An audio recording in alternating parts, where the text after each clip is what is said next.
Quarter ফাইনালে ফ্রান্সকে হারিয়ে প্রতিশোধ নিতে চায় মরক্কো। ২০২২ বিশ্বকাপ কাতারের দোহায় সেমিফাইনালে ২-০ গোল ব্যবধানে পরাজিত হয় ফ্রান্সের কাছে। আর ২০২৬ বিশ্বকাপের কোয়ার্টার ফাইনালে সেই আক্ষেপ মুছতে চায় মরক্কো। প্রথমবারের মতো আফ্রিকান ও আরব দেশ হিসাবে টানা দুইটি বিশ্বকাপের কোয়ার্টার ফাইনালে ওঠার কৃতিত্ব গড়েন তারা।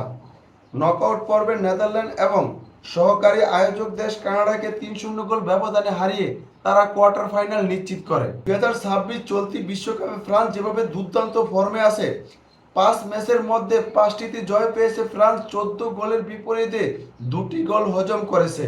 নকআউট পর্বে সুইজারল্যান্ডকে ৩-০ গোল ব্যবধান এবং প্যারাগুয়েকে ১-০ গোলে পরাজিত করে কোয়ার্টার ফাইনাল নিশ্চিত করে ফ্রান্স। দলের মধ্যে প্রধান তারকা কিলিয়ান এমবাপ্পে গোল্ডেন বুটের দৌড়ে অনেক এগিয়ে রয়েছে। এছাড়া এই দলের মধ্যে রয়েছে ওসমান দেমবেলে, অলিসের মতো সেরা সেরা তারকারা। দেশমের এই দলটা সবচেয়ে শক্তিশালী একটা দল। এই বিশ্বকাপে একটা ম্যাচও এখন পর্যন্ত হারেনি দেশমের এই দলটা। ১৪ গোলের বিপরীতে মাত্র ২টা গোল হজম করেছে। দেশম কিন্তু মরক্কোকে ছোট করে দেখতেছে না। দেশম বলেছে মরক্কোর এই দলটা বর্তমানে খুবই একটা শক্তিশালী দল। তারা ডিফেন্স খেলে কিন্তু কাউন্টার অ্যাটাকে গিয়ে যে কোনো দলকে হারিয়ে দেওয়ার ক্ষমতা রয়েছে এই মরক্কোর দলটার। তবে দ্বিতীয়বারের মতো বিশ্বকাপের শেষ আটে উঠলেন আফ্রিকান সিংহ ও আরব দেশের প্রথম দেশ হিসাবে কৃতিত্ব গড়লেন মরক্কো। মরক্কো দলের মধ্যে আশরাফ হাকিমি এবং রিয়াজের হাত ধরে তারা প্রতিশোধ নিতে চাইবে এই ম্যাচটার মধ্যে। তবে ফ্রান্স কিন্তু কোনো দিকই কম নয়। ফ্রান্স ভার্সেস মরক্কো এখন পর্যন্ত একে অপরের ৬বার মুখোমুখি হয়। এর মধ্যে ফ্রান্স ৪টি ম্যাচ জয়লাভ করে আর একটি ম্যাচ জয়লাভ করে মরক্কো, একটি ম্যাচ হয় ড্র। ২০২২ বিশ্বকাপে ফ্রান্স ২-০ গোল ব্যবধানে মরক্কোকে হারায় এবং ২০০৭ সালে ফ্রেন্ডলি ম্যাচে ২-২ গোলে ড্র হয় মরক্কো ভার্সেস ফ্রান্সের ম্যাচটি। ২০০০ সালে ৫-১ ব্যবধানে মরক্কোকে হাসান আল কাপে হারায় ফ্রান্স এবং ১৯৯৯ সালে ফ্রান্স ১-০তে মরক্কোকে হারায় আন্তর্জাতিক প্রীতি ম্যাচে। ১৯৯৮ সালে ২-২ গোলে ম্যাচটি ড্র থাকলে মরক্কো প্লান্টি শুটআউটে ৬-৫ ব্যবধানে জয়লাভ করে, কিন্তু সেই ম্যাচটি ইতিহাসের পাতায় ড্র হিসাবে লেখা থাকে। ২০২৬ বিশ্বকাপের কোয়ার্টার ফাইনালের প্রথম ম্যাচে মরক্কো ভার্সেস ফ্রান্স মুখোমুখি হচ্ছে।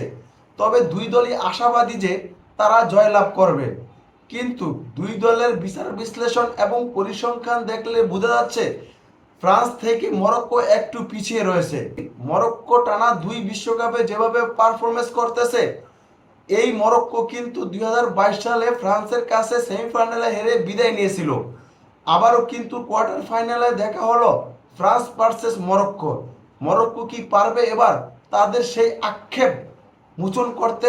সেটা দেখার জন্য কিন্তু আজ রাত ২টা বাজে অপেক্ষা করতে হবে। তবে মরক্কোর থেকে কিন্তু ফ্রান্স একটু এগিয়ে। ফ্রান্স দলের যে বিশ্ববিখ্যাত খেলোয়াড় রয়েছে ওসমান দেমবেলে এবং অলিসে, কিলিয়ান এমবাপ্পের মতো সেরা সেরা উইঙ্গাররা, এই উইঙ্গারদেরকে আটকানোর জন্য মরক্কোর ডিফেন্ডারদেরকে কিন্তু অনেক পরীক্ষা দিতে হবে, হিমশিম খেতে হবে। কারণ এই তিনজন সেরা স্ট্রাইকার যখনই চান্স পায় তারা কিন্তু সেই চান্স কাজে লাগাতে বিন্দুমাত্র কিন্তু কার্পণ্য করে না। তারা হাফ চান্সকে ফুল চান্সে পরিণত করতে পারে। কিলিয়ান এমবাপ্পের কথা কি বলবো ভাই, সে যেভাবে দুর্দান্ত ফর্মে আছে ২০২৬ বিশ্বকাপে, সত্যি তার প্রশংসা না করে পারলাম না। তবে এই ওসমান দেমবেলে, কিলিয়ান এমবাপ্পে, অলিসেদের মতো সেরা সেরা তারকাদের আটকানোর ক্ষমতা কিন্তু রয়েছে মরক্কোর ডিফেন্ডারদের। মরক্কো শুধু ডিফেন্সই খেলবে না, তারা কিন্তু কাউন্টার অ্যাটাকে গিয়ে গোল করতে সক্ষম। এটাই হচ্ছে আফ্রিকান এই দেশটার সবচেয়ে বড় শক্তি। কোনো দলকে হারানোর ক্ষমতা রাখে তারা, কারণ বর্তমানে তারা দুর্দান্ত ফর্মে আছে। ব্রাজিলের মতো দলকে কিন্তু তারা রুখে দিয়েছিল।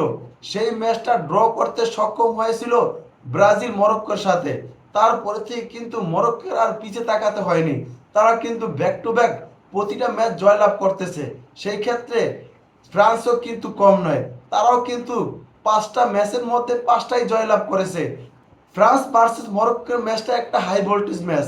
এই ম্যাচের মধ্যে ডার্বি ছোঁয়া থাকবে, টান টান উত্তেজনা, যে কোনো মুহূর্তে যে কোনো দল এগিয়ে যেতে পারে। পিছিয়ে থেকে কিন্তু এই দুইটা দলের ম্যাচের মধ্যে ফেরার অ্যাবিলিটি রয়েছে। তবে আমার ধারণা এই ম্যাচটা নির্ধারিত 90 মিনিটে সমাপ্ত হওয়ার সম্ভাবনা অনেক রয়েছে, কারণ এই দুই দলটাই কিন্তু সত্যি মাত্রায় অনেক শক্তিশালী। দুই দলই চাইবে কাউন্টার অ্যাটাকে গিয়ে গোল করতে, কারণ তাদের কারো লক্ষ্য থাকবে না যে ম্যাচটা ড্র হোক, এক্সট্রা টাইমে যাক বা প্লান্টিকে শুট আউট যাক। তারা চাইবে যে ম্যাচটা যেন নির্ধারিত 90 মিনিটের মধ্যে রেজাল্ট বের করে নিয়ে আসতে। তবে দেখা যাক ম্যাচের মধ্যে কি হয়। আপনি আমি বাইরে থেকে তো অনেক প্রেডিকশনই করতে পারি, সেগুলা তো আর ম্যাচের মধ্যে ইমপ্যাক্ট ফেলবে না। আপনি আমার বলার স্বাধীনতা রয়েছে, তাই আমরা বলতেছি, কিন্তু ম্যাচে একজ্যাক্টলি কি হবে সেটা ম্যাচ দেখলেই কিন্তু বোঝা যাবে। তবে আজকের ম্যাচটা আপনি কাকে এগিয়ে রাখবেন, ফ্রান্সকে নাকি মরক্কোকে? অবশ্যই কমেন্টে জানান।